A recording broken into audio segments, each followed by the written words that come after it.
एक बार नारद मुनि कहीं से गुजर रहे थे। हमारे माइथोलॉजिकल कैरेक्टर हैं। तो कहानी यूं है कि नारद मुनि कहीं से गुजर रहे थे। वहां कहीं गंदगी पर कोई नाली होगी, नाला होगा। वहां उन्होंने कहीं एक सुअर को, वराह को, पिग को गंदगी में लौटते हुए देखा। उन्हें उस पर बड़ी दया आई। उन्होंने कहा, हे वराह देव, क्या तुम्हें यहाँ इतनी बुरी अवस्था में तुम रहते हो, क्या तुम्हें मैं स्वर्ग ले जाऊं? अब वराह को कोई पूछे कहीं जाने को तो देगा, हाँ बिल्कुल चलेंगे हम, क्या बात है, बताइए कब चलना है। अब नारद मुनि ने कहा, ठीक है, मैं अगली बार आऊंगा और आपको वहां ले जाऊंगा।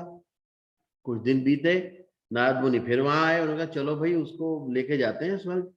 उसने वराह से फिर पूछा, जी महाराज चलिए। अब वराह ने नारद मुनि से कहा, ठीक है चलते हैं, मगर एक बात तो बताइए, जो आप मुझे स्वर्ग लेकर जाएंगे, स्वर्ग में क्या होता है, क्या अंतर है? उन्होंने कहा, जी स्वर्ग में साफ सुथरा पानी होगा, बढ़िया खाने की चीजें होंगी, कोई गंदगी नहीं होगी, हर तरफ पहाड़, पेड़ पौधे, पक्षी, सब कुछ अच्छा होगा। उसने कहा, ठीक है, ये तो बताओ, वहां कहीं नालियां मिलेंगी, कीचड़ मिलेगा, गंदगी मिलेगी? उन्होंने कहा, जी ये तो नहीं मिलेगा। तो कहा, जी अगर वहां पर गंदगी नहीं है तो मैं क्या करूंगा जाके? मैं नहीं जाता तुम्हारे स्वर्ग, मैं यहाँ खुश हूं। यही स्थिति कुछ हमारी भी है। हम लोगों ने अपने विचारधाराओं का, अपनी सोच का चश्मा लगा रखा है, और हम अपने चश्मे से ही अपनी दुनिया देखते हैं, उसके बाहर देख ही नहीं पाते। बड़ी विडंबना है। ये चश्मा जो है बड़ा ही मजबूत चश्मा है, और बचपन से हमें यूं कहिए कि मेस्मराइज्ड कर दिया गया है, हिप्नोटाइज कर दिया गया है इस चश्मे से देखने के लिए। आप देखिए, बचपन में सबसे पहला चश्मा जो आपको लगा दिया गया, वो है आपके नाम का। क्या नाम है तुम्हारा? आपने नाम बता दिया, आपने तो नहीं रखा। फिर आपको चश्मा लगा दिया गया आपके धर्म का। हम हिंदू होते हैं, हम ऐसा करते हैं। फिर चश्मा लगा दिया गया या आप मुसलमान होते हैं, या चश्मा लगा दिया गया आप ईसाई होते हैं, या सरदार होते हैं, या ज्यूज होते हैं। आपके पास एक धर्म का चश्मा सेट हो गया पूरी उम्र देखने के लिए।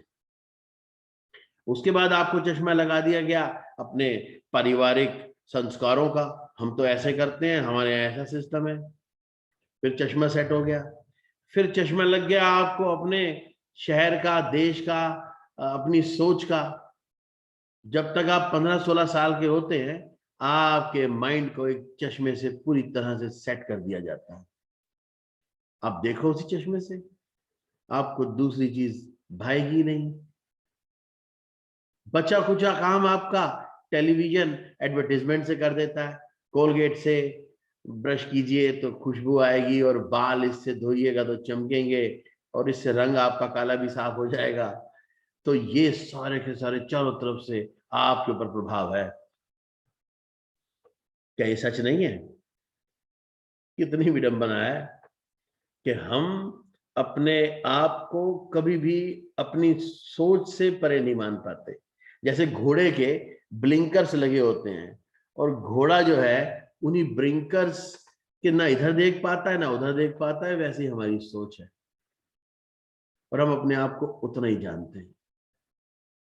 कल्पना कीजिए कि आप कितने पावरफुल हैं, आपकी अनंतता का कोई अंदाजा ही नहीं है।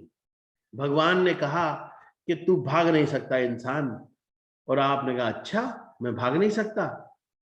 भागने के लिए भगवान ने कहा घोड़ा है, उसने कहा अच्छा ये ले मेरी बुलेट ट्रेन, और घोड़े को मैंने बांध दिया।